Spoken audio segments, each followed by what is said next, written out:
결혼은 어째서 하게 되는 것일까요? 그리고 왜 하필 그 남자, 그 여자인 걸까요? 나는 미혼부 연예인과 결혼했다는 한 여성이 결혼을 앞두고 겪은 감정의 동요와 결혼 이후 마주한 현실 속에서 갈등하고 성장해 나가는 과정을 솔직하게 담아낸 책입니다. 작가 장정윤 씨는 36살이 됐을 무렵 소개팅을 하루에 3번씩 소화하며 꽤 괜찮은 남자를 만난 적도 있지만 마음이 가지 않았다고 합니다. 시간이 지나 소개팅마저 끊기던 어느 날 그녀에게 뜻밖의 인물이 나타나는데요. 바로 미혼부이자 연예인 김승현 씨였습니다. 그는 한 달 동안 그녀에게 꾸준히 영화 보자, 술을 먹자 연락했다고 하는데요. 만남을 계속 거절했던 그녀는 엄마에게 이 상황을 털어놨고 돌아온 건 김칫국 마시지 마라는 핀잔뿐이었죠. 결국 생각을 바꾼 그녀는 그를 만나보기로 합니다. 그렇게 비가 쏟아지던 어느 날 밤, 두 사람은 소주 4병을 나눠 마셨고 잔뜩 취한 김승현 씨가 장 작가, 우리 사귈래요? 라고 고백하면서 연애가 시작됐다고 하는데요. 만난 지 3달 만에 상견례, 그리고 8개월 만에 결혼식을 올렸다고 합니다. 하지만 그 행복은 오래가지 않았죠. 결혼이란 건 사랑의 끝이 아니라 현실의 시작이라는 걸 그제야 알게 되었는데요. 이혼까지 고민했던 어느 봄날, 그녀는 카페에 앉아 노트북을 펼쳤습니다. 처음엔 그를 탓하는 글이 될 줄 알았지만 글을 쓰면 쓸수록 그녀는 자신이 여전히 그를 사랑하고 있음을 알아차립니다. 그리고 다시 마음을 고쳐먹는데요. 기꺼이 이 허들들을 넘어버리라. 결혼이란 서로의 힘을 닦고 또 닦으며 살아간다는 것. 어쩌면 지금 누군가의 현실일지도 모를 이야기. 나는 미혼부 연예인과 결혼했다였습니다. 부부는 늘 한마음이어야 한다는 말. 같은 침대에서 자는 것이 사랑의 증표처럼 여겨지는 세상. 그 익숙한 통념에 반기를 든 부부가 있습니다. 신혼이지만 각방을 씁니다는 결혼이라는 제도에 자신들만의 방식으로 응답한 한 부부의 솔직하고 따뜻한 기록입니다. 시간을 쫓기지 않고 충분히 나눌 수 있는 예식을 원한 두 사람은 도잔초를 빌려 본식과 식사를 한자리에서 함께하는 결혼식을 준비합니다. 마지막 절차엔 부모님께 감사패를 전하며 형식을 벗어난 진심이 담긴 예식을 완성해냅니다. 또한 이들은 연애 시절부터 동거를 해왔지만 침대만큼은 각자 쓰기로 약속했는데요. 남편은 베개에 머리를 뉘면 바로 잠들고 아내는 밤늦게까지 책을 읽으면서 하루를 갈무리한다고 합니다.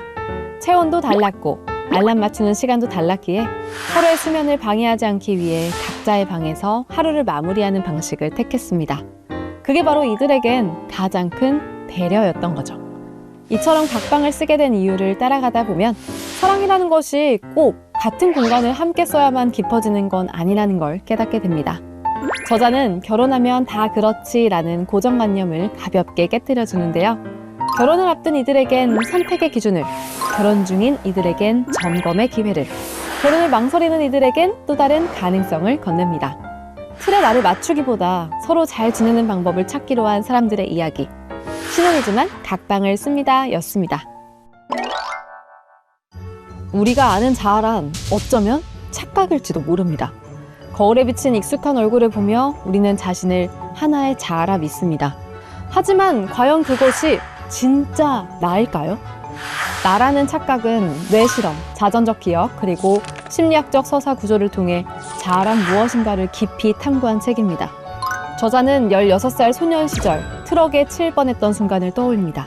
그때 그는 마치 몸을 빠져나온 듯 공중에 떠 있었고 아래에 있는 자신과 운전자의 눈동자 속 공포까지 생생히 바라봤다고 합니다. 놀랍게도 이 경험은 초자연적 현상이 아니라 뇌가 일으킨 비인격화라는 심리적 방어 반응으로 설명되는데요. 책에서는 자아가 수많은 기억 조각을 편집하고 만들어내는 하이라이트 영상에 가깝다고 말합니다. 어제의 나, 오늘의 나, 내일의 나는 매우 비슷해 보이지만 그 차이는 오랜 시간이 지나야만 명확해진다고 하죠. 그래서 10년 전 사진 속 나가 낯설고 마치 다른 사람처럼 느껴지는 이유도 거기 있습니다. 서평자인 황혜진 건국대학교 국어국문학과 교수는 이 책에 대해 인문학적 통찰이 뇌과학으로 증명되어 고맙고 반가운 마음이다. 이 책을 읽고 자아를 변화시켜 보고자 하는 이들에게 문학치료를 권하고 싶다라며 적극 추천했습니다. 뇌의 구조로부터 출발해 자아의 본질을 해체하는 책, 바로 나라는 착각입니다. 국회도서관과 함께하는 화제의 책, 첫 번째로 소개할 책은 몸 좀 쓰면 어때?입니다. 자격증 없이 낮은 일당과 땀으로 시작했지만 결국 자신만의 길을 만든 자들의 이야기를 다뤘는데요. 무거운 자재를 나르다 보면 밤엔 손끝이 욱신거리지만 그렇게 익힌 기술은 시간이 지나도 사라지지 않는 자산이 됩니다. 현장에서 만난 사람들이 일궈낸 결과물들이 얼마나 소중한지, 사회를 어떻게 지탱하고 있는지를 보여주고 있습니다. 다음으로 소개할 책은 초록 감각인데요. 책상 위 화분 하나가 집중력을 높이고 새소리가 통증을 완화시킨다는 사실 알고 계셨나요?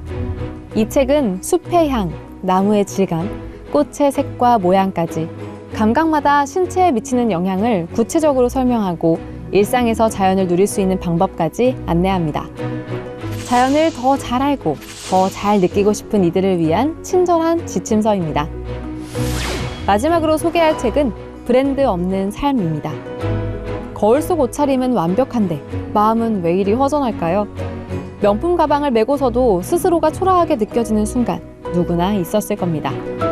이 책은 왜 사는가가 아닌 왜 사고 싶은가를 묻습니다.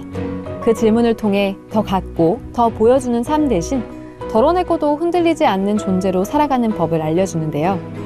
소유 대신 존재로 살아가고 싶은 이들에게 묵직한 전환점이 되어줄 책입니다.